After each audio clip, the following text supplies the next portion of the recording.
नमस्कार मित्रांनो, रत्नाकर औसेकर युट्यूब चॅनलमध्ये मी आपणा सर्वांचं स्वागत करतो. मित्रांनो, आज महाशिवरात्री. आज महाशिवरात्रीच्या आमच्या 50,000 सबस्क्रायबर्स आणि 50 लाख व्ह्युअर्सला मी महाशिवरात्रीच्या शुभेच्छा देतो. मित्रांनो, मला अनेक मित्रांचे फोन आले की दादा तुम्ही अजितदादांवर बोला. मित्रांनो, खरं सांगू, ही ज्यावेळेस बातमी माझ्या कानावर पडली, मन सुन्न झाले, सुन्न. दादा आपल्यातून गेले ही कल्पनाच करू शकत नव्हतो मी. कमीत कमी तास दीड तास काही समजत नव्हतं. फक्त प्रत्येकाला विचारायचं की असं कसं झालं, असं कसं झालं. पण मी तुम्हाला एकच सांगतो की दादा गेले, राजकारणातला दरारा गेलेला आहे. अजित दादा पवार नावाचा एक दरारा ह्या महाराष्ट्राच्या राजकारणात होता की ज्या दराऱ्याची भीती मंत्रालयातील अधिकाऱ्यांना होती, अजितदादांच्या दराऱ्याची भीती मंत्र्यांना होती, कर्मचाऱ्यांना होती, हाताखाली काम करणाऱ्या ओएसडींना होती, पीएनना होती, कार्यकर्त्यांना होती, सोबत काम करणाऱ्या नेत्यांना होती. असा हा राजकारणातला दरारा म्हणजेच अजितदादा पवार. मित्रांनो, अजितदादांना मृत्यूची चाहूल, मृत्यूची साक्षात्कार झाला होता का? का मृत्यू दिसत होता? अनेक शंका आमदार रोहित पवारांनी उपस्थित केलेल्या आहेत आणि या सर्व शंका कुठेतरी आता सत्य वाटायला लागतात का काय? कारण ज्यावेळेस अजितदादा गेले आणि सर्वप्रथम जर कोणी आवाज उचलला असेल तर ममता बॅनर्जी यांनी उचललेला आहे. त्यावेळेस ममता बॅनर्जींचं हे विधान हास्यास्पद आहे, खोटं आहे, अपघात आहे. 1 ते 2 दिवस आपण सर्वच जण ममता बॅनर्जीवर बोलत होतो, टीका करत होतो की चूक आहे, असं कसं शक्य आहे, दादाला कोण मारणार आहे, दादांचा अपघात आहे. अपघाताचं चित्र आपल्या डोळ्यासमोर रंगवल्या जात होतं आणि फक्त ममता बॅनर्जी नंतर जर कोणी आवाज उचलला असेल या महाराष्ट्रामध्ये, आमदार अमोल मितकर यांनी उचललेला आहे. ते सातत्याने म्हणत होते की माझा अजूनही विश्वास बसत नाही की अजितदादांचा हा अपघात आहे, तर अजितदादांचा हा घात आहे. आता चर्चा सुरू झाल्यात, घात का अपघात. काल तर त्या विमानात उपस्थित असलेली माळी, त्या मुलीच्या वडिलांनी सुद्धा शंका उपस्थित केली की नक्कीच यामध्ये काहीतरी मला काळबेरं दिसत आहे. विमान का बदललं, विमानाची म्हणजे पायलट का बदलला, पायलटवर शंका सुरू झालेल्या आहेत. रोहित पवारांनी अनेक शंका उपस्थित केलेल्या आहेत की दादांना कुठेतरी मृत्यूची चाहूल दिसत होती का? अजितदादांनी रोहित पवारांना का सांगितलं की तू मित्राचंच विमान वापर? अजितदादांनी त्यांच्या जवळच्या काही मित्रांना का सांगितले की तुम्ही आता एखादं हेलिकॉप्टर किंवा विमान खरेदी करा, मला लागणार आहे, मला ते पाहिजे आहे, मला वापरायचं आहे. इव्हन पाण्याची बॉटल ही अजितदादा काचचीच का वापरत होते अशा त्या 4 महिन्यात? आणि अजून एक शंका उपस्थित केली की अजितदादांना त्यांच्याच राष्ट्रवादीतल्या काही नेत्यांनी 4 महिन्यापासून घेरलं होतं का? अजितदादा शंका येत होती का? की आपलेच ज्यांच्यावर आपण विश्वास ठेवला, आपले विश्वासू आपलेच आपला घात करतील, अशी शंका महाराष्ट्राच्या सर्वसामान्य माणसाच्या मनामध्ये आता निर्माण झालेली आहे. आणि ही संशयाची सुई अनेक नेत्यांकडे जाते. आता ते सुद्धा नेते ज्यावेळेस बोलायला लागलेले त्यांच्या सुद्धा चेहऱ्यावर ते स्पष्टपणे जाणवत आहे की रोहित पवार बोलतोय तो खरं आहे. रोहित पवारांनी उपस्थित केल्या शंका त्या खऱ्या आहेत. दादांचा खरंच घात झाला. कितीतरी कोटी रुपयाच्या टेंडरसाठी झालेला वाद. प्रत्यक्षदर्शींनी सांगितलं की बाहेर केबिनच्या बाहेर दादांचा आवाज येत होता. एवढे आक्रमक अजितदादा का झाले? त्यानंतर संध्याकाळी गाडीनं बारामतीला जायचं ठरलेलं असताना सुद्धा दुसऱ्या दिवशी सकाळी प्लेननं का गेले? प्लेननं जाण्याचा सल्ला कोणी दिला? प्लेन मध्ये एकही ओएसडी किंवा पीए का नाही? प्लेन मध्ये फक्त एक अंगरक्षकच का? अनेक अनेक प्रश्न उपस्थित केलेले आहेत रोहित पवारांनी.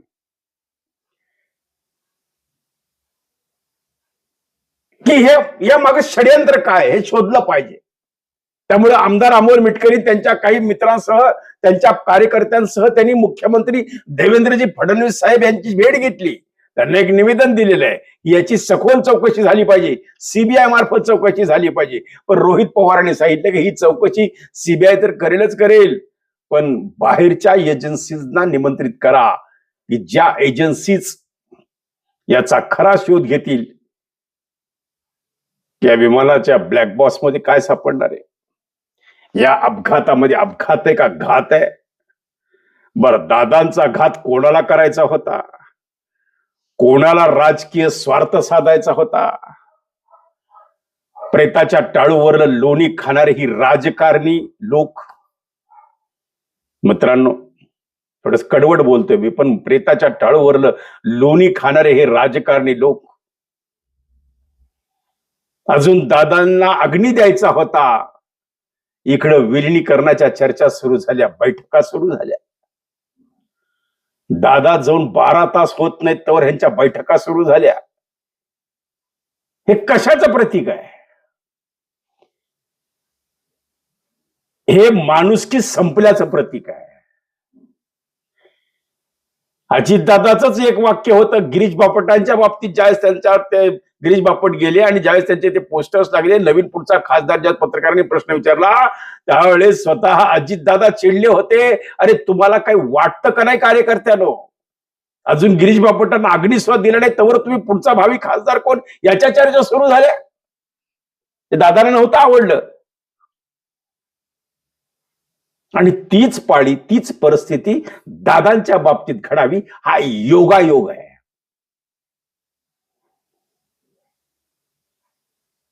म्हणजे तो गेला, तो जीवांशी गेला, पण उरलेल्या लोकांना त्यांच्या टाळूवर लोणी खाण्याची एवढी घाई झाली.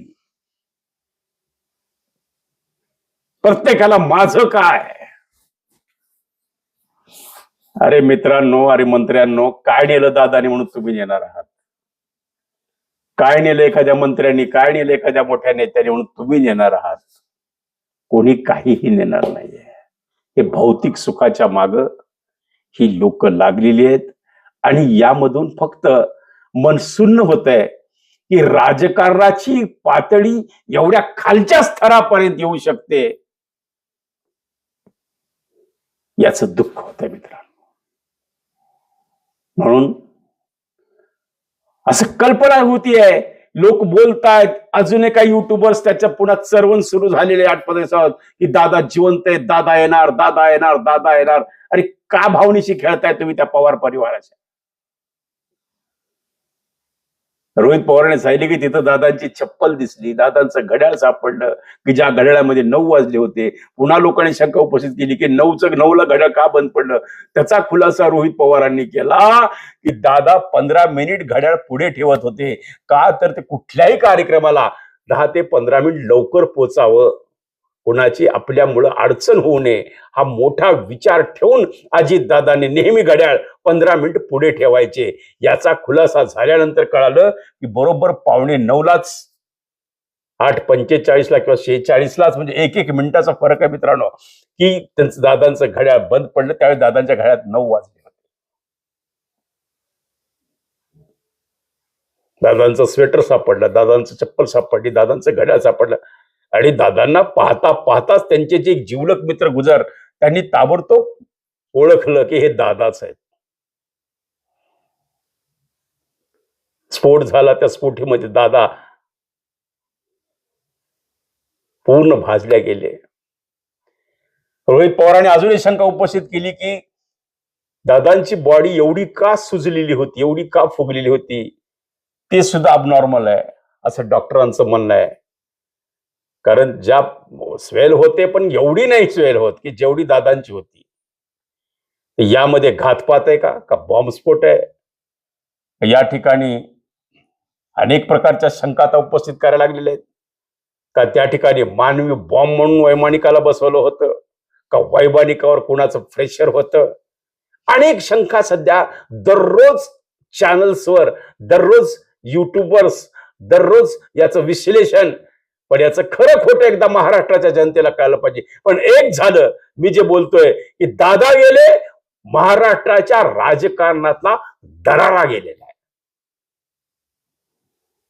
एक करार व्यक्तिमत्व गेलेलं आहे.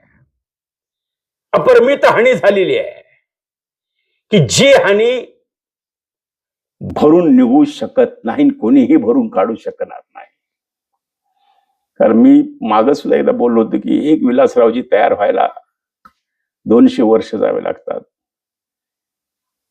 एक आता अजितदादा तयार व्हायला 100-200 वर्षाची वाट पाहावी लागणार आहे मित्रांनो. आणि हीच सगळ्यात मोठी महाराष्ट्राची शोकांतिका आहे की शेतकऱ्यांचा प्रश्न, शेतकऱ्यांच्या व्यथा आणि शेतकऱ्यांचे प्रश्न या विधानसभेमध्ये मांडून त्याला न्याय मिळवून देण्यासाठी अजितदादा, कारण अजितदादांचं पाहिलेलं आहे की अजितदादाचं कालच धनंजय मुंडे साहेबांनी बोलताना भाषणामध्ये सांगितलं परळीच्या की अजितदादा सकाळी धार काढायचे आणि तिथून ते समाज कार्याला, पक्ष कार्याला लागायचे. म्हणजे सकाळी, म्हणजे अजितदादांनी मध्यमवर्गीय जीवन सुद्धा पाहिलेलं आहे. अजितदादांची सुरुवात पाहिलेली आहे. ते अजितदादा आज त्या लेवलला जाईपर्यंत दादा कसे घडले याचा एक थोडासा इतिहास काल धनंजय मुंडेंनी सांगितला. अक्षरशः डोळ्यामध्ये पाणी आलेलं आहे. फक्त मला आता, मी जो आजचा विषय केला की दादांना मृत्यूचा साक्षात्कार झाला होता का, तर 100% झाला होता असं दादांच्या बोलण्यातून व्यक्त होतंय मित्रांनो. 3 ते 4 दिवस अगोदर दादाने व्यक्त केलं होतं की आम्ही राहू न राहू. जसं इंदिरा गांधींनी एकदा व्यक्त केलं होतं की मैं रहूं ना रहूं, मेरे खून का एक एक बूंद का कचरा इस देश के लिए मैं समर्पित करूंगी.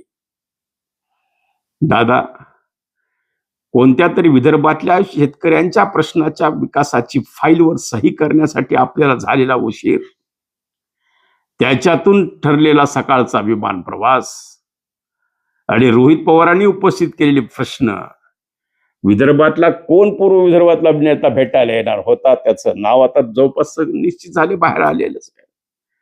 का त्या नेत्यानं जाणीवपूर्वक उशीर केला, का याच्यामध्ये पूर्वनियोजित भेट होती, का ह्या सगळ्या घटना अकल्पनीय आहेत, का या घटना सहज घडल्या आहेत, का यामागे काही षडयंत्र आहे, का दादांना संपवण्याचा घाट आहे, याच्यावर सध्या चर्चा या महाराष्ट्रात सातत्यानं सुरू आहेत. पण मित्रांनो, काल एका प्रतिष्ठित डॉक्टरनं माझ्यासमोर एक भावना व्यक्त केली की दादा, महाराष्ट्राचं राजकारण एवढ्या खालच्या थराला गेलं का? एवढे ही लोक स्वार्थी निघाले का? म्हणजे आज सुशिक्षित माणूस सुद्धा, एक सुशिक्षित मतदार सुद्धा, एक सामान्य माणूस सुद्धा आणि एक उच्चभ्रू व्यवसाय करणारा माणूस सुद्धा आज त्या शंकेनं ग्रासलेला आहे की दादांचा घात झालाय, का दादांचा अपघात झालाय. पण मला एक असं जाणवतंय मित्रांनो की नक्कीच दादांना या 2-4 महिन्यात साक्षात्कार झाला होता का की त्यांना संपवलं जाईल, त्यांच्या मागे कोणी दुश्मन आहेत. मित्रांनो, हे अत्यंत जड अंतःकरण ह्या गोष्टी मला बोलावं वाटतात. पण मी बोलणार नव्हतोच दादा ह्या विषयावर, पण मला अनेक फोन आले मित्रांनो की दादा तुम्ही सर्व विषयाला हात घालता, तुम्ही अनेक प्रकारे तुम्ही वाल्मिक कराडाचं प्रकरण काढलं, तुम्ही संतोष देशमुखला न्याय देण्यासाठी प्रयत्न केला, तुम्ही हागवणीचं प्रकरण लावून धरलं, तुम्ही अनेक प्रकरण लावून धरले, तुम्ही ते खोक्या बोक्या सोक्या सगळ्यांचे प्रकरण तुम्ही लावून धरता. आणि हे महत्वाची घटना या महाराष्ट्रात घडून सुद्धा अजून रत्नाकर औसेकर गप्प का आहेत. मला सुद्धा हे जाणवलं की आता आपण काहीतरी आपल्या भावना व्यक्त केल्याच पाहिजेत. त्या भावनेतून हा केलेला व्हिडिओ आहे. मित्रांनो, तुम्हाला काय वाटतं की दादांचा खरंच घात झाला का दादांचा अपघात झाला का दादांना मृत्यूचा साक्षात्कार झाला. मित्रांनो, योग्य वाटलं तर कमेंट्स करा, शेअर्स करा, लाईक करा, हा व्हिडिओ आपल्या मित्रांपर्यंत पोहोचवा. पुन्हा एकदा आपण दादांना भावपूर्ण श्रद्धांजली अर्पण करूया की दादा, तुम्ही आमच्यात असो नसो तुमचे विचार आमच्या सोबत आहेत, तुमचा करारी बाणा आमच्या सोबत आहे आणि हा महाराष्ट्र तुमचा पुढे येणारी हजारो वर्ष तुमचा हा इतिहास सुवर्णाक्षराने लिहिला जाईल. की अजितदादा नावाचा एक दरारा, एक करारा दरारा, त्याचं नाव अजितदादा पवार. म्हणून मी पुन्हा म्हणतो की दादा गेले, महाराष्ट्राच्या राजकारणातला दादा गेला, दादा गेले, दरारा गेला. पण पुन्हा मला शंका पडते का हो, अजितदादांसारखी चांगली माणसं जाणं हे महाराष्ट्रासाठी नुकसानदायक नाही का. त्यामुळं दादांना साक्षात्कार झाला होता का. मृत्यू जवळ आलाय.